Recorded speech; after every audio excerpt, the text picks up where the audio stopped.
Assalamualaikum warahmatullahi wabarakatuh. Kembali lagi di channel Berita Mistis. Untuk kisah kali ini masih melanjutkan dari kisah yang sebelumnya. Sebuah kisah dari tulisannya Dian Angga Permana. Kisah yang berjudul Misteri Istri Pak Dawi. Dan sebelum kita lanjut ke ceritanya, tekan dulu tombol like video ini dan jangan lupa tekan juga tombol subscribe channel ini. Nyalakan juga lonceng notifikasinya agar tidak ketinggalan cerita-cerita lainnya dari channel ini. Dan buat teman-teman yang pengen membaca langsung ceritanya, nanti silahkan saja kunjungi linknya yang nanti akan saya sertakan di kolom deskripsi. Dan seperti apa untuk lanjutan dari kisah ini, langsung saja kita masuk ke ceritanya.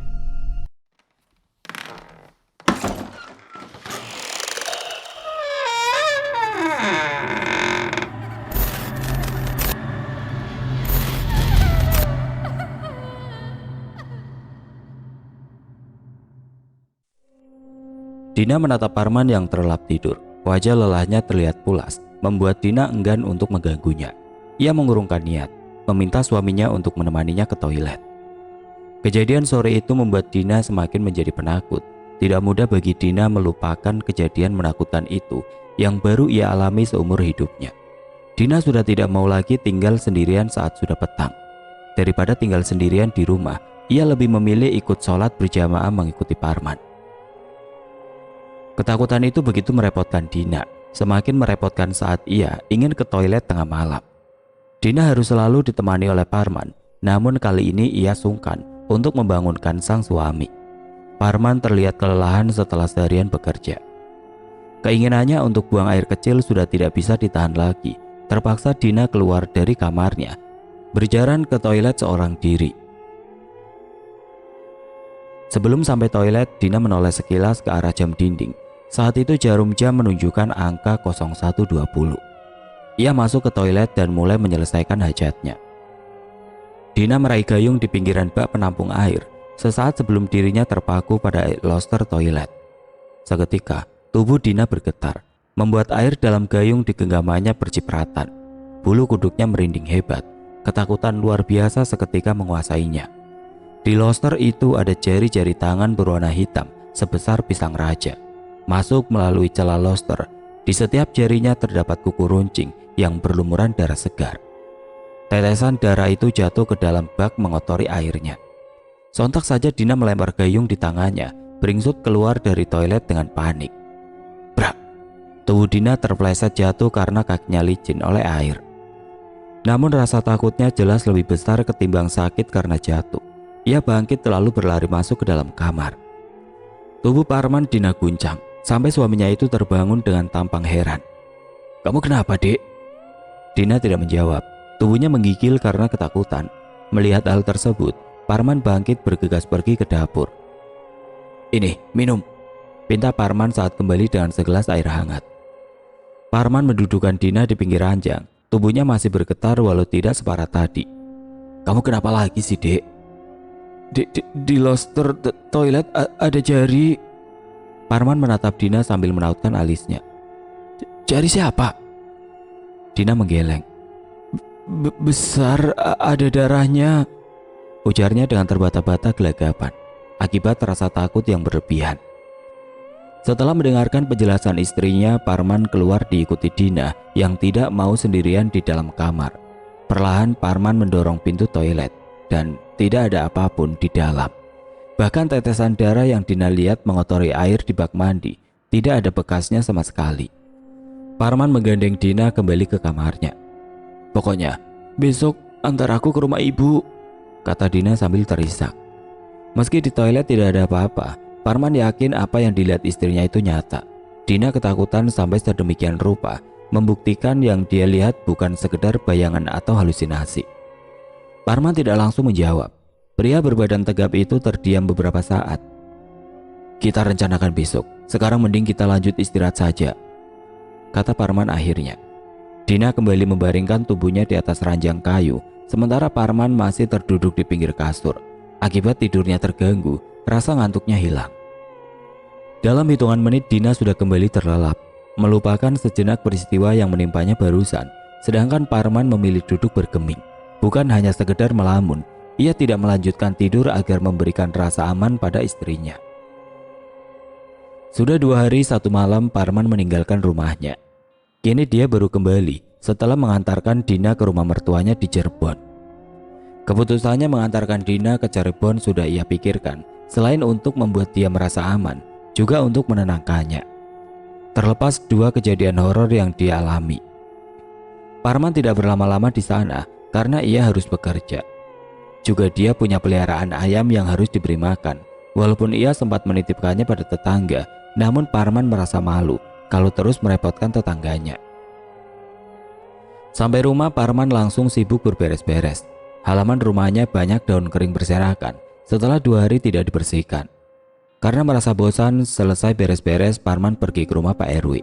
Dia menghampiri Bu RW dan Pak RW yang sedang membungkus tahu di teras samping rumahnya. "Sudah pulang, Man? Sebentar amat di sana," kata Bu RW. Tangannya cekatan mengikat plastik bungkus tahu. "Mau gimana lagi, saya harus kerja." "Dina tinggal di sana?" "Iya, katanya masih kangen. Ditinggal aja lah. Nanti kalau sudah nggak terlalu sibuk, saya jemput," jelas Parman sembari duduk di teras. Bongkahan tahu terlihat habis. Bu RW pergi membawa ember bekas cat untuk mengambil lagi yang baru. Tinggallah Pak RW yang sedang memilah keranjang, wadah untuk tahu yang sudah dikemas. "Itu bendera kuning siapa yang meninggal, Pak?" tanya Parman. Disulutnya sebatang rokok kretek yang ia bawa. "Si Zakir, anaknya Pak Hasim."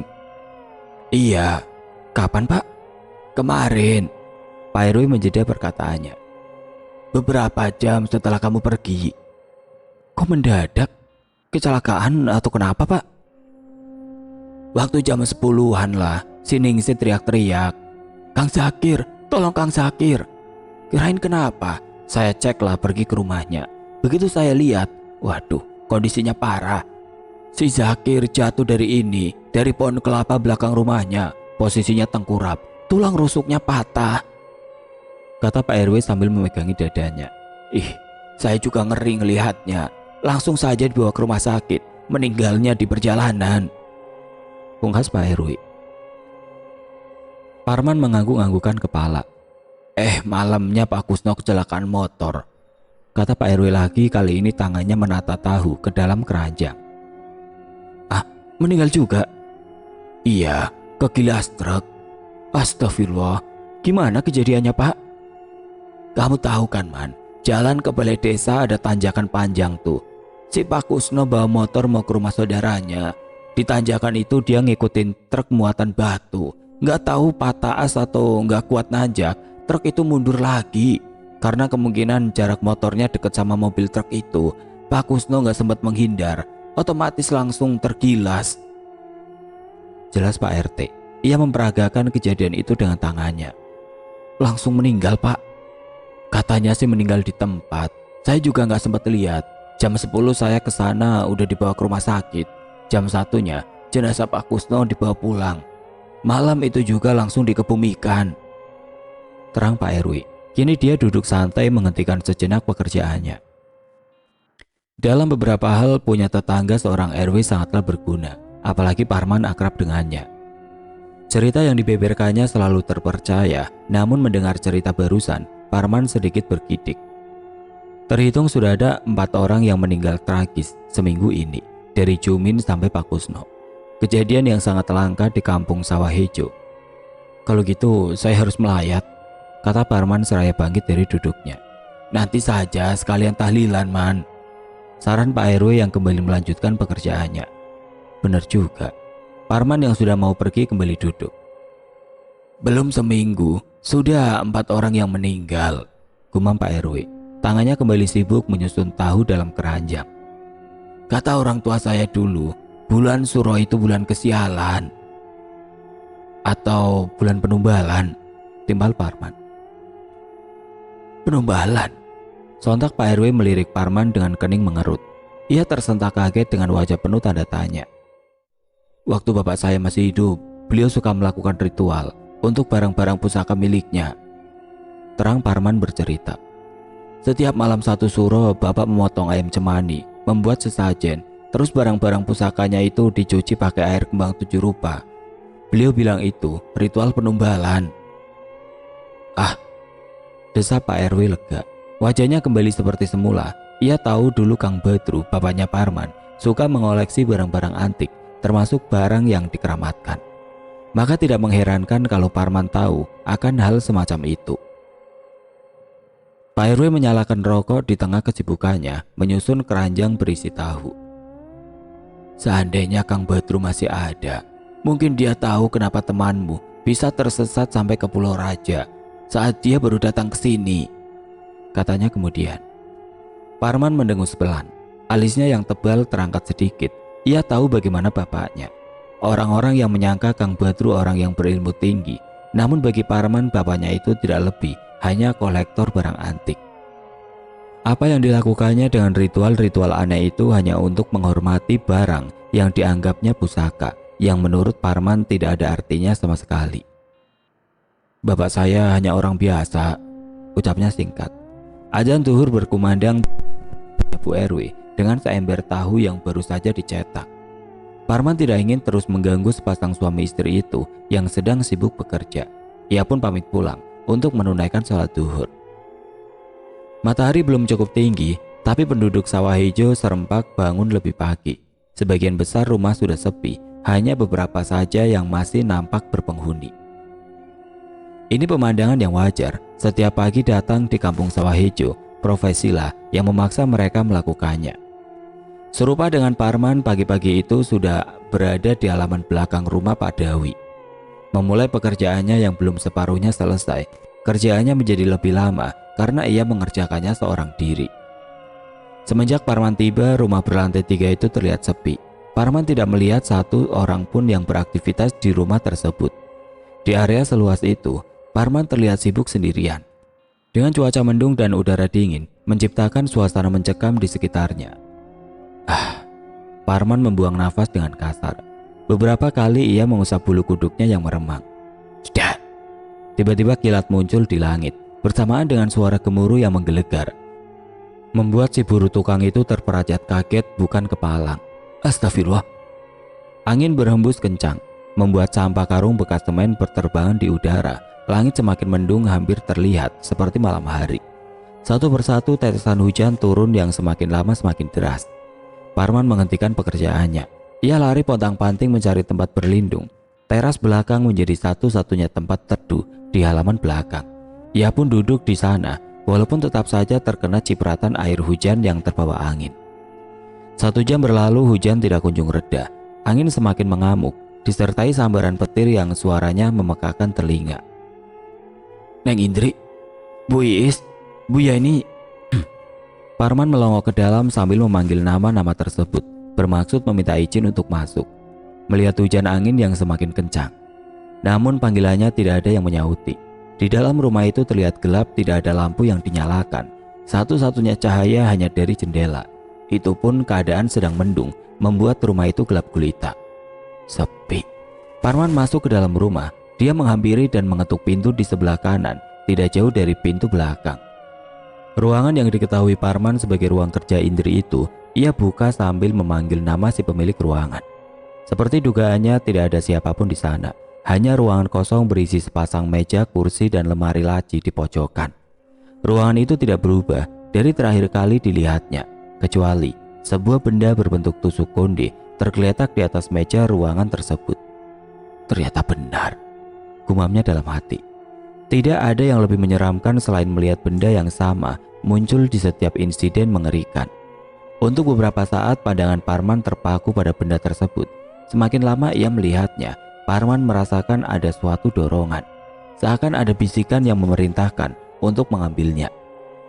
Kuningan berkilau membuat siapa saja akan tergiur, setidaknya untuk memegang benda yang terlihat mewah dan berharga tersebut. Sama halnya dengan Parman. Biar bagaimanapun dia hanya manusia biasa pada umumnya. Perlahan hatinya luluh untuk mengikuti bisikan itu. Penuh tekad, Parman bersiap melangkahkan kaki. Untungnya tangan kanannya punya pendapat berbeda. Entah kenapa terasa berat sekali melepaskan pegangannya pada handle pintu. Seolah hati kecil Parman berkata, "Jangan diambil."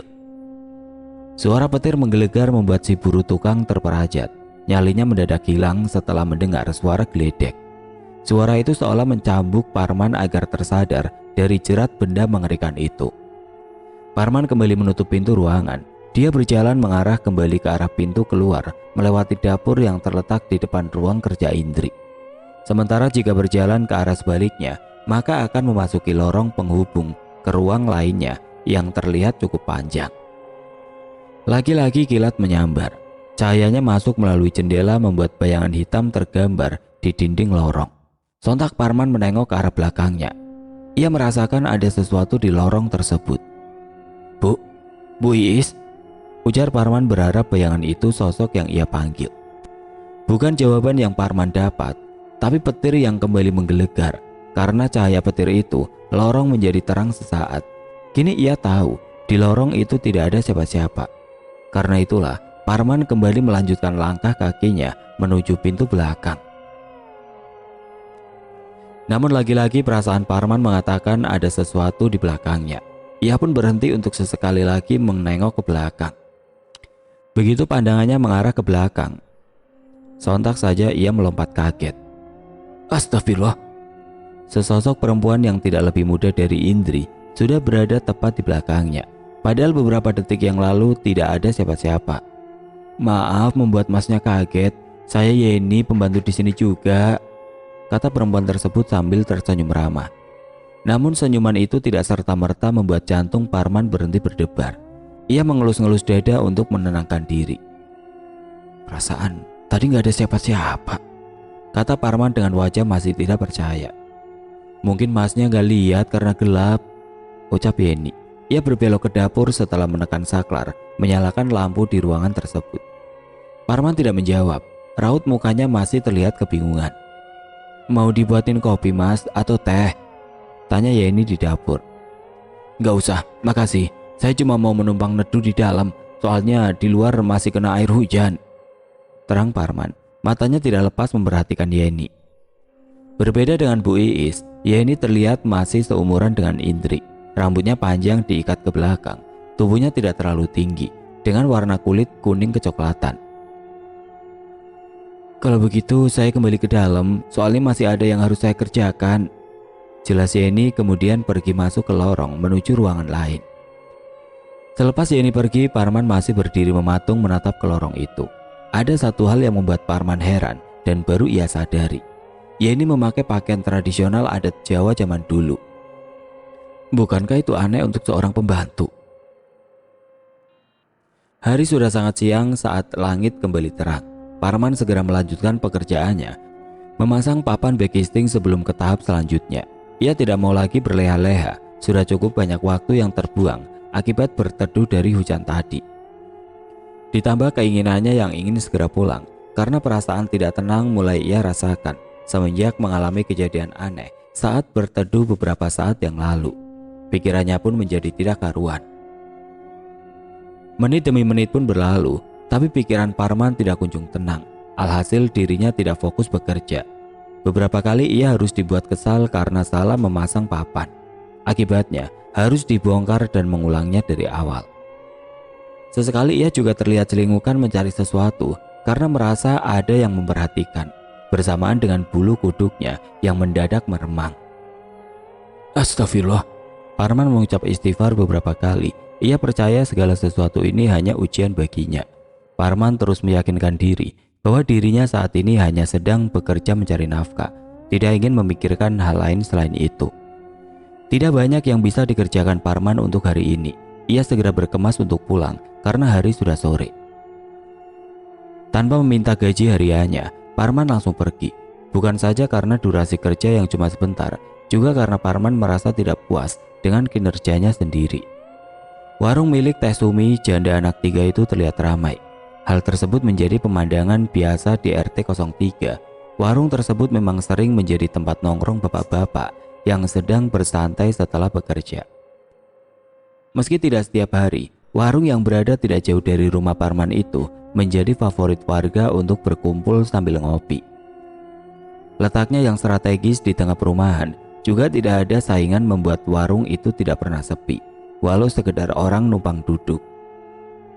Lebih baik bulan ini kita nggak usah berpergian dulu, kata Pak RW yang saat itu juga ada di sana. Di hadapannya tersaji segelas kopi tanpa dedak.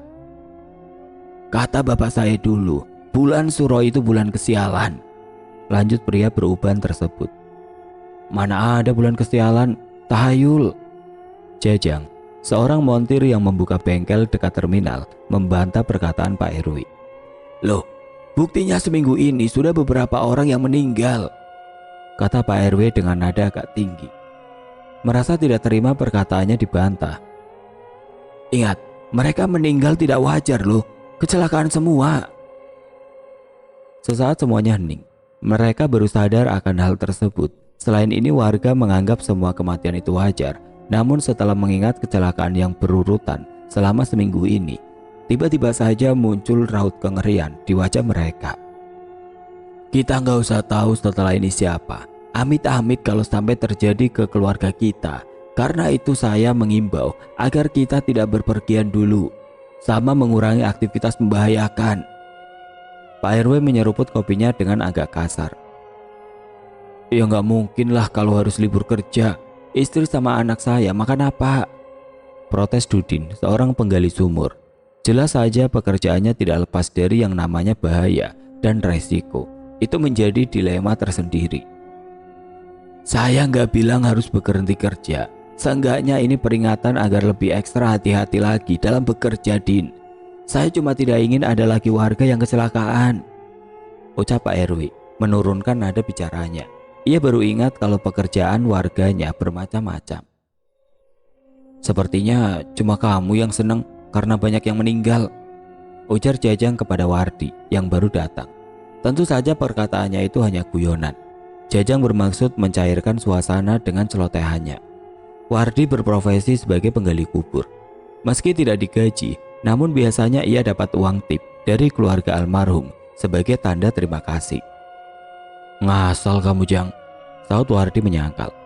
Justru aku malah takut, lanjutnya sembari duduk di kursi kayu yang disediakan si empunya warung. Dari celotehan Jajang, Wardi langsung tahu topik yang sedang dibahas. Takut? Takut kenapa? Tanya Dudin menyelidik. Aku udah nguburin 3 orang kecelakaan, ucap Wardi. Jumin tangannya putus, Zakir dadanya hancur, lebih parah Kusno, sebagian tubuhnya udah jadi bubur. Kamu pikir semua itu tidak menakutkan? Aku punya firasat ini masih akan berlanjut, tutup Wardi dengan wajah murung. Wis, kamu jangan sembarangan ngomong, Wardi, ucap Pak RW memperingatkan. Ya, semoga saja firasatku ini salah, harap Wardi. Ia mengeluarkan sebungkus rokok dari saku celananya, lalu berteriak memanggil yang punya warung. Teh, kopi hitam 1. Tidak sampai 1 menit kopi pesanan Wardi sudah siap dinikmati. Obrolan terhenti sesaat. Mulut mereka beralih mengunyah makanan ringan yang disediakan di warung tersebut. Namun itu tidak berlangsung lama, karena seseorang yang dari tadi menunggu giliran bicara akhirnya memulai obrolan. Apa mungkin Kang Zakir itu punya simpenan ya? Ucap seseorang yang dari tadi diam.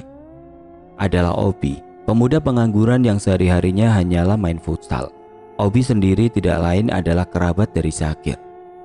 Semua tampak kaget. Tidak ada yang menyangka perkataan itu keluar dari si pemuda pengangguran itu. Wah, kata siapa kamu? Ujar Pak RW penuh penekanan. Ia tidak mau ada gosip murahan yang menyebar gara-gara perkataan Obi, yang nantinya bisa membuat nama kampung Sawah Hijau tercoreng. Ada seseorang yang ngomong ke saya, katanya Kang Zakir sedang kepincut sama seorang wanita cantik. Cuma saya nggak tahu siapa wanita itu, jelas Obi tanpa ragu. Ia tidak peduli perkataannya itu bisa membuat citra kerabatnya itu menjadi buruk. Gak mungkin si Zakir berbuat begitu, kata Dudin menyangkal. Cuma saya penasaran. Malam sebelum dia meninggal saya lihat dia berada di depan rumah Pak Dawi. Saya ingin tahu sedang apa dia. Pak Dawi yang punya rumah besar itu?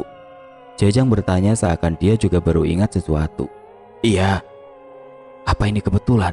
Saya juga melihat Pak Kusno keluar dari rumah itu sebelum akhirnya dia tergilas truk, ungkap montir motor tersebut. Waktu itu saya pulang lebih awal, jam 5 sorean. Saya sudah pulang karena bengkel sepi. Saat melewati rumah Pak Dawi, kebetulan Pak Kusno juga keluar dari rumah itu. Saya sapa. Dia nggak ngerespon, kayak lagi banyak pikiran. Ya udah, saya salip tinggalin dia. Malamnya saya hampir nggak percaya. Ternyata itu menjadi hari terakhir saya melihat Pak Kusno, kata Jajang panjang lebar. Bukannya Cumin juga meninggal di rumah itu? Kata Dudin penuh selidik. Iya ya, ada apa di rumah orang kaya itu? Ucap Wardi matanya melirik Pak RW, berharap sang aparat pemerintah tingkat kampung itu mau sedikit bercerita. Karena ia tahu harusnya Pak RW lebih tahu tentang warganya, termasuk orang terkaya di kampung sawah hijau tersebut. Namun rupanya Pak RW memilih diam, meskipun raut kecemasan terlihat di wajahnya yang mulai keriput. Man, sini ngopi dulu, ujar Pak RW, mengalihkan perhatian ketika melihat Parman lewat depan warung untuk pulang ke rumahnya. Parman yang saat itu sedang melamun sambil berjalan, terkejut mendengar teriakan Pak RW. Lalu Parman pun menghampiri orang-orang yang sedang berkumpul di warung tersebut. Kamu kayak lagi ada masalah, mending ngopi dulu biar pikiran jernih, ucap Pak RW setelah Parman berada tidak jauh darinya. Iya nih Pak, gara-gara hujan lebat saya hampir nggak kerja sama sekali. Alhasil saya nggak dapat upah hari ini, sahut Parman lesu. Hujan? Semua orang yang mendengar perkataan Parman di warung itu nampak heran. Emang kamu kerja di mana, Man? Di rumah Pak Dawi yang di pertigaan itu. Emang kenapa? Parman balik bertanya. Coba lihat sekeliling. Mendadak Parman terdiam 1000 bahasa. Akibat ia memikirkan tentang tusuk konde dan kemunculan si pembantu yang bernama Yeni itu, ia sampai tidak sadar bahwa tanah di kampungnya sama sekali tidak terlihat habis diguyur hujan. Ngawur kamu, Man. Orang udah mau 2 minggu gak ada hujan kok. Hujan dari mana? Sindir Dudin. Tapi beneran loh, tadi di rumah Pak Dawi hujan deras, anginnya juga kencang, ucap Parman.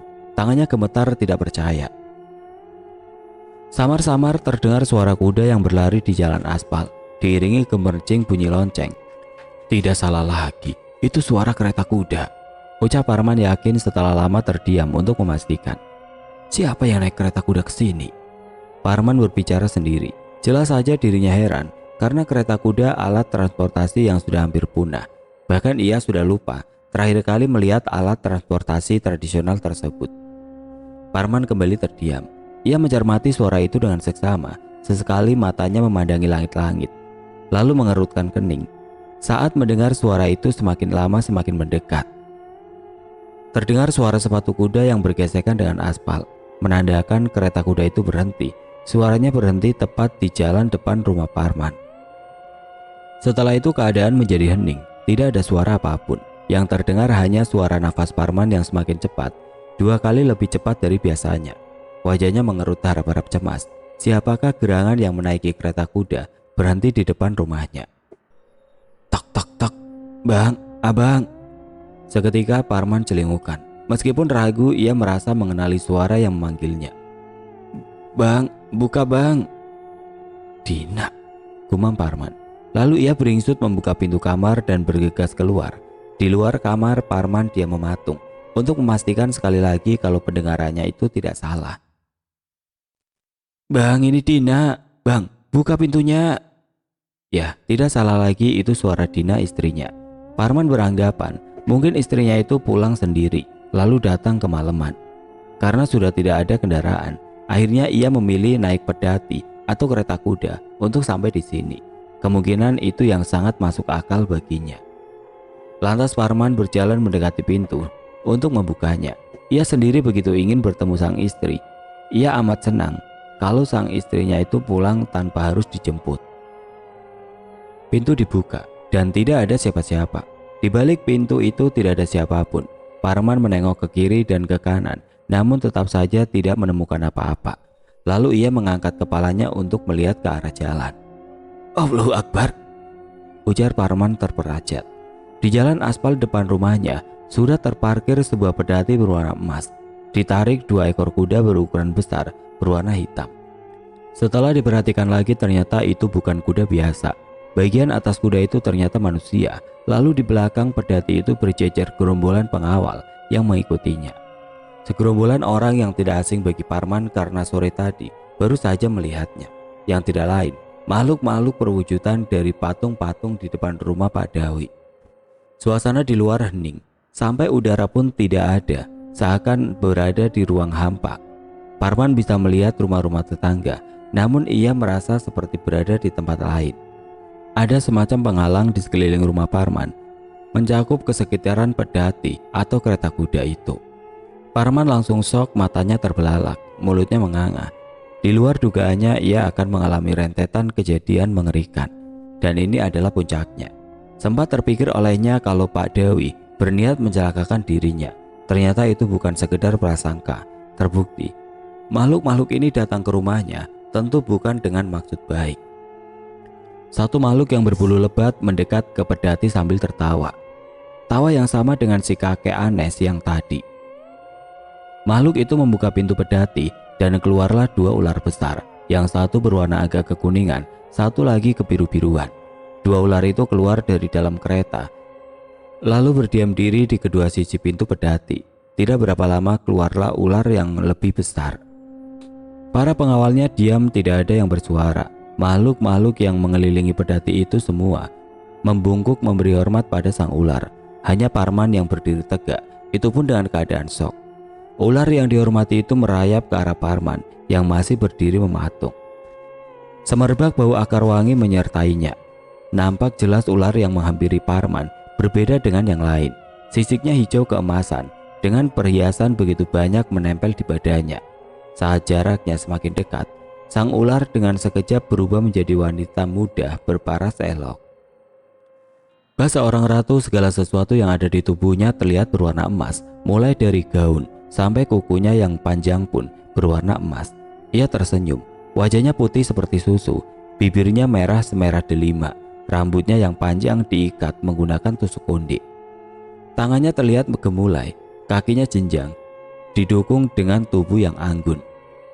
Tangannya yang luas melambai-lambai ke arah Parman, isyarat agar si kuli bangunan itu menghampirinya. Sementara itu Parman malah bengong, sekujur tubuhnya merinding di pertama kali dirinya melihat siluman. Seperti tidak ingat bumi alam, tubuhnya mematuhi apa yang diperintahkan makhluk itu tanpa ia sadari. Ketika jaraknya semakin dekat, ia terperajat siuman, lalu segenap hatinya segera melafalkan segala hal yang ia ingat. Merasa sudah cukup dekat, jelmaan ular itu mulai berbicara. "Perkenalkan, namaku Dewi Mayangsari, salah satu pengawal Ratu Sima, raja dari kerajaan Kalingga." Suaranya menggema handaruan, mengandung karisma, membuat siapa saja yang mendengarnya akan merasa segan. Jelas Parman ikut merasakannya, aura siluman itu begitu kuat. Jika saja yang berada di posisi Parman adalah orang biasa, yang tidak punya kekuatan hati dan keimanan yang erat, sudah pasti dia akan langsung tunduk di hadapan para siluman itu. Namun Parman berbeda. Meski ia sendiri merasakan ketakutan, tapi hatinya tetap tenang melafalkan semua yang ia bisa. "Kau adalah Parman, keturunan Bratayuda, seorang pertapa di Linggasana," ujar makhluk yang mengaku bernama Dewi Mayangsari itu. Parman bergeming. Dia menatap sosok di hadapannya, mencoba mempertahankan ketenangan, walau bulu di sekujur tubuhnya tidak bisa berhenti merinding. "Aku tahu silsilah leluhurmu," ujar Dewi Mayangsari sambil berjalan semakin mendekati Parman dengan langkahnya yang terlihat anggun. Hati Parman berdebar. Dia tahu yang mendatanginya hanyalah siluman, tapi kalau dengan wujud wanita yang cantik jelita seperti ini, entah kenapa sebagian dirinya seperti terpikat olehnya. "Itulah sebabnya kau tumbal kesukaanku," kata sang Dewi Ular semakin mendekat. Langkahnya terhenti hanya beberapa senti di hadapan Parman. Dengan begitu Parman semakin jelas melihat tubuh wanita siluman itu yang semerbak memancarkan aroma akar wangi. "Karena itu, aku akan memberimu dua pilihan."